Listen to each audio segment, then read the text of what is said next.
The hidden paradise of Asia. Places even locals don't talk about. Level B. 2. Upper Intermediate. Asia is often imagined as a vibrant mosaic of neon cities, crowded beaches, famous temples, and markets filled with endless noise.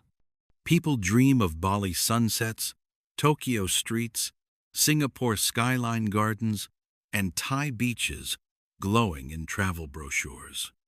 Yet behind these highly photographed destinations lies another world, quiet, untouched, and almost invisible. These places are rarely mentioned in guidebooks, almost never advertised, and sometimes intentionally kept secret by locals who believe that nature must be protected from the fast rush of global tourism.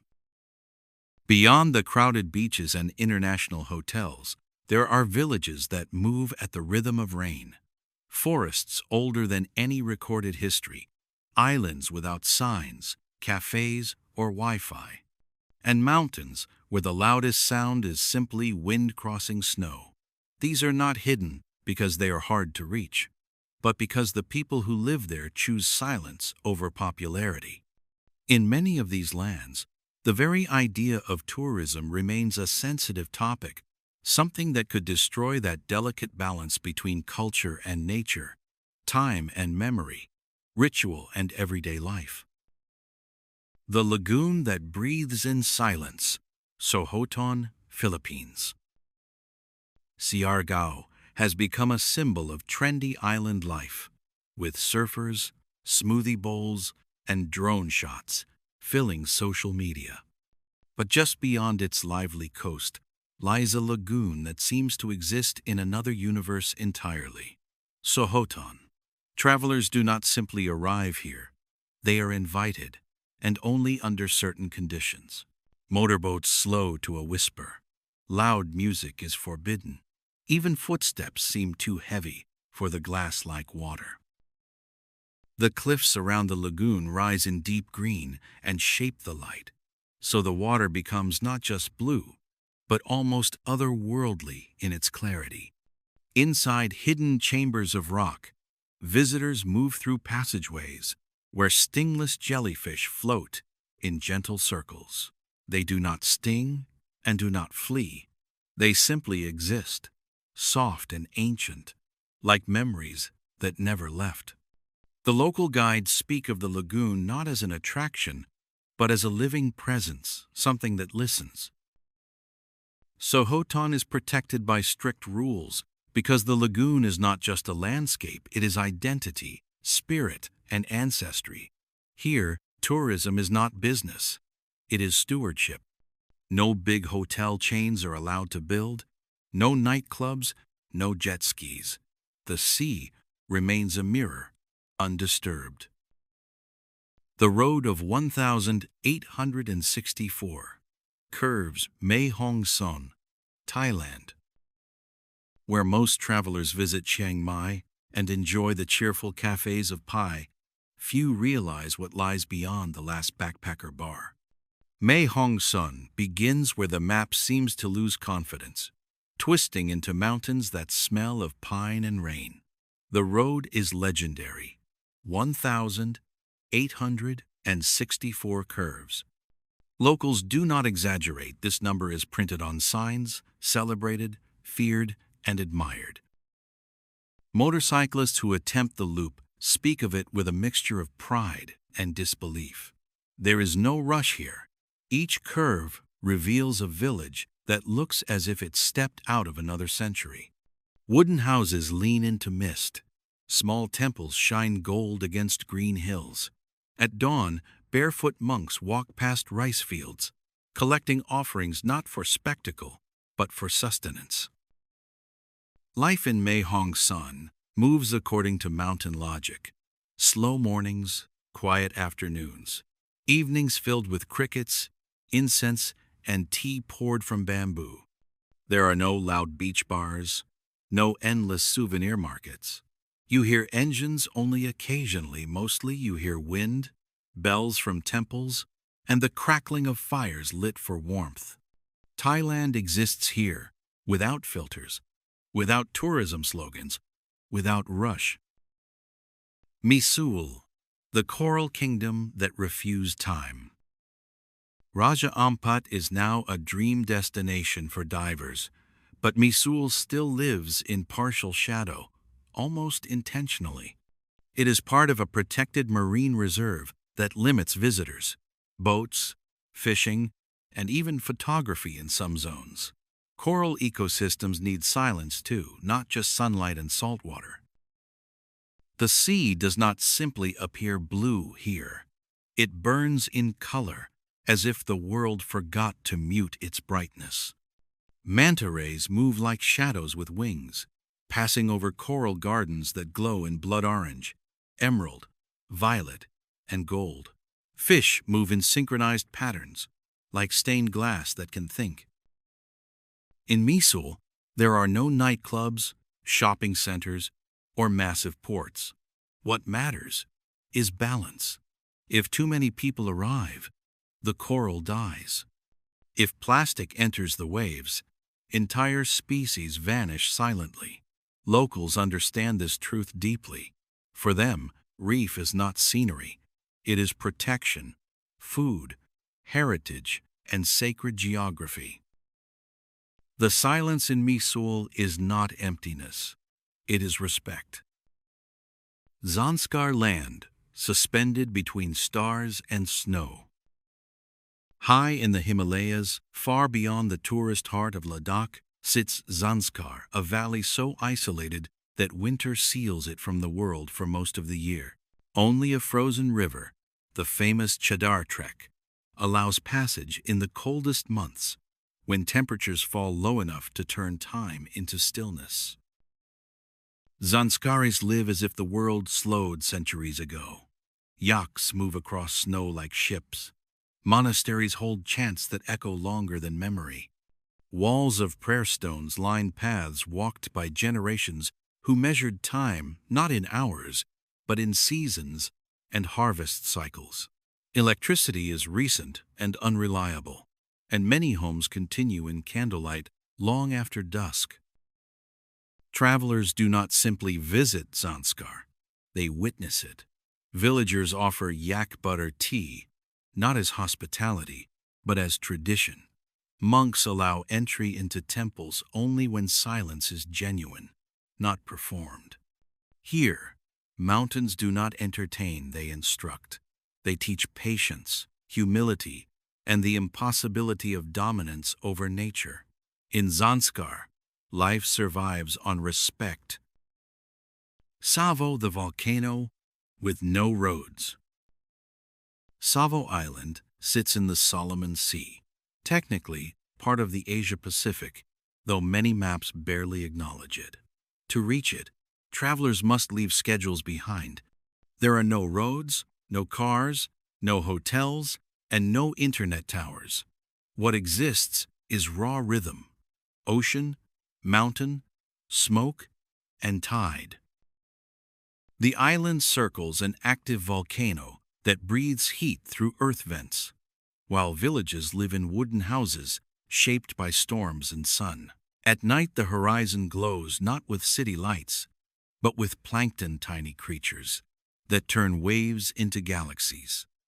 There is something unsettling and peaceful about nights on Savo. The world feels too honest, too unedited. The locals cook fish on fire, share taro dipped in salt water, and speak of the volcano not as danger, but as relative, unpredictable, powerful, essential. Life is lived with awareness, not control. A day is measured not by hours, but by tides. Kinabatangan's hidden rivers, Borneo's whispering waters. In Sabah, the Kinabatangan River is known for wildlife tours that show tourists orangutans and hornbills. But the secret lies not in the main river, but in its quiet tributaries, channels so narrow that even sunlight hesitates to enter.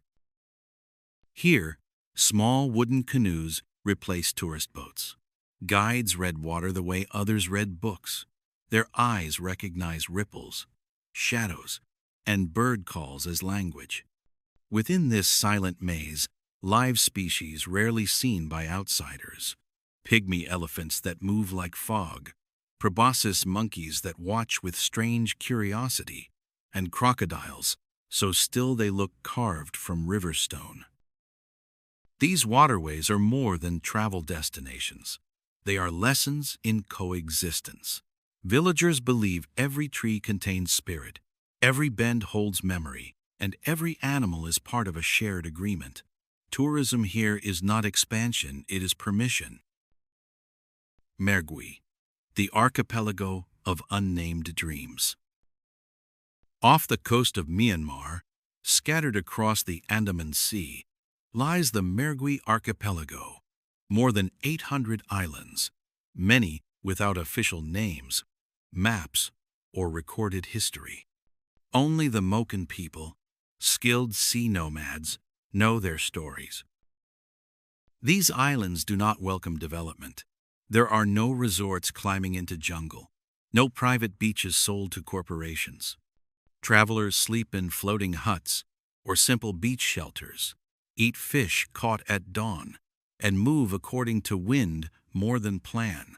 The sea is a road, not a border. Dolphins appear in shallow water with a kind of effortless curiosity, not trained or conditioned, simply observing. Time here is not measured, it is felt.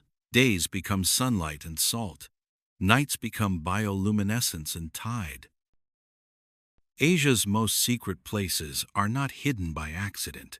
They remain untouched because people who live there understand something the rest of the world often forgets. Paradise does not exist to be consumed. It exists to be respected, observed, and sometimes left alone. As we continue our journey, the idea becomes clearer. These quiet corners of the continent are not destinations. They are living worlds that ask travelers to slow down, listen, and enter with humility. Takachiho, where water speaks in echoes, Japan. In southern Japan, far from futuristic cities and bright advertisements, lies a gorge carved by lava thousands of years ago. Takachiho is not dramatic in the way global landmarks are. It is gentle, almost shy. Waterfalls do not roar but fall in soft voices. The river moves slowly, silver and unhurried, and visitors row small boats beneath cliffs covered in ferns and moss that look older than memory. Locals tell stories of gods dancing here before shaping the world. Whether visitors believe these myths or not, nearly everyone feels the same sensation when the boat drifts beneath shadowed rock. Stillness. Time feels paused, but not frozen, simply resting. You do not arrive here to take photos or rush through a sightseeing list. You arrive to witness a landscape that prefers silence over spectacle. Takachiho is not famous because it chooses not to be. Crowds change sound, and sound changes meaning. Here, nature remains uninterrupted, like a poem spoken only when someone is quiet enough to hear it. Bangka Belitung, the islands that protect themselves. Indonesia. Not all islands want visitors, and some decide exactly how they will be approached. In the marine reserve of Bangka Belitung, the coastline is bright and peaceful, but strict rules govern who may stay, build, or even fish. Large hotels are forbidden. Parties are banned. There are no loud bars facing the sea, no neon lights cutting through the night. Travelers sleep in small wooden eco-huts run by local families who know the tides and coral beds by memory. Dinner is simple coconuts, grilled fish, rice, fruits, cut quietly by hands that have worked with the ocean for generations. The water is so clear that boats look like they float on glass rather than waves, and fish move beneath them like colors in motion.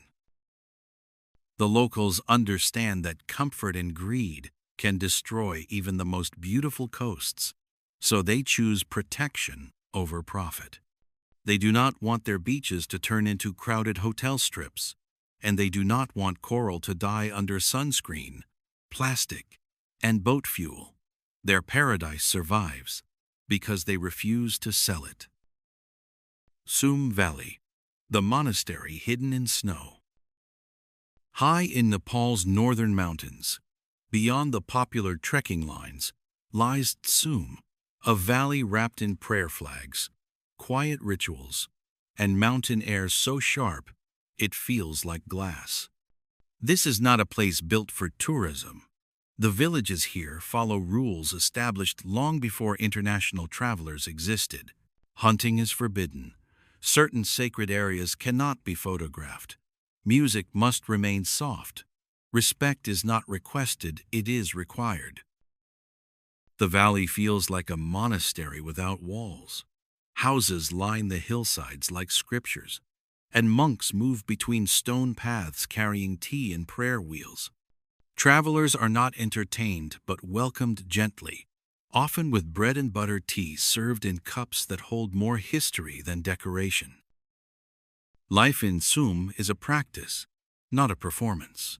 People wake with sunlight, speak softly with neighbors, and walk distances modern travelers usually avoid.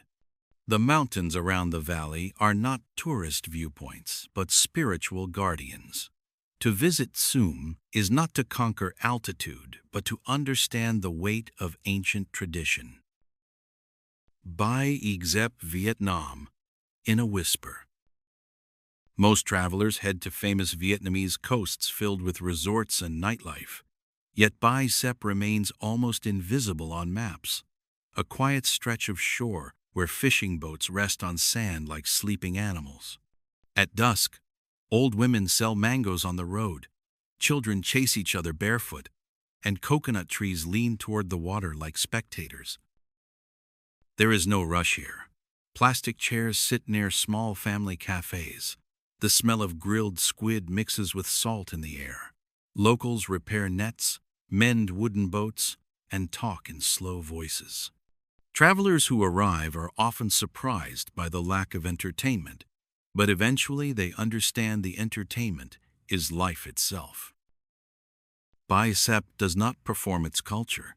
It simply lives it, every evening, every tide, every sunrise. Danam Valley, where trees remember, Malaysia. In Sabah, Borneo, stands one of the world's oldest living forests, Danam Valley. To walk beneath its canopy is to enter a landscape that remembers more than humanity has recorded. Some trees are more than 1,000 years old. Roots twist into shapes that look like sculpture. Leaves filter light into emerald patterns, and branches hold species undiscovered by science. Wild orangutans move slowly through trees as if time belongs to them. Clouded leopards hide in leaves darker than shadow. At night, fungi glow like stars scattered across moss. This forest is not a zoo, not a safari, and not a background for selfies. It is a breathing archive of evolution. Tourist numbers are limited, guides are specially trained, and destruction of even a single branch is considered disrespect. Danam teaches without speaking. If nature is allowed to remain whole, it becomes more than landscape. It becomes memory, knowledge, and future. Gwadar, the forgotten silk shore, Pakistan. On Pakistan's edge, where desert meets ocean, lies Gwadar, a coast that once guided Silk Road sailors. Today, it remains largely untouched, its wide beaches stretching in quiet gold. Fishing boats drag nets at dawn, and the wind carries stories of languages once exchanged on these shores by traders who crossed seas long before modern borders existed. Gwadar is not designed for tourism. There are no rows of umbrellas or jet skis slicing waves. Instead, Cliffs shape wind into music, dunes shift with tides, and horizon lines remain empty, inviting thought rather than consumption. To stand on this coastline is to understand how trade, culture, and movement once felt before mass travel turned the world into itinerary. Why they choose silence. All these places share one truth. They remain hidden because they choose to. Their communities understand that exposure can break what centuries protected. They have seen what mass tourism does, how quickly paradise turns into product, how beaches become bins, how villages transform into performance stages. These corners of Asia do not resist travelers. They resist transformation. Silence is their defense. Secrecy, their strategy. How to visit without leaving damage. Traveling to such places demands a different mindset. You do not arrive as a consumer. You arrive as a guest. You do not take more than the view. You take responsibility. You do not demand comfort.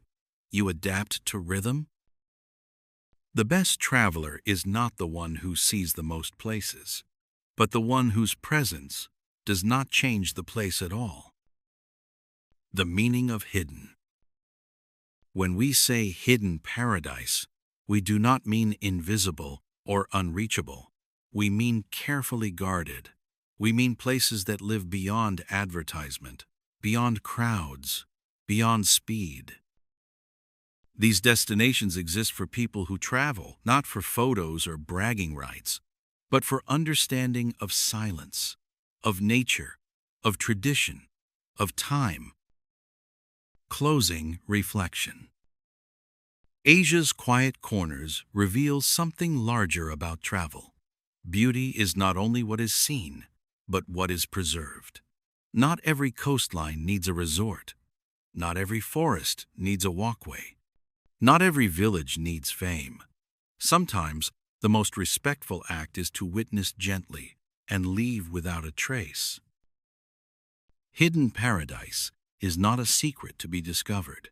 It is a gift that stays beautiful precisely because it is not pursued by everyone.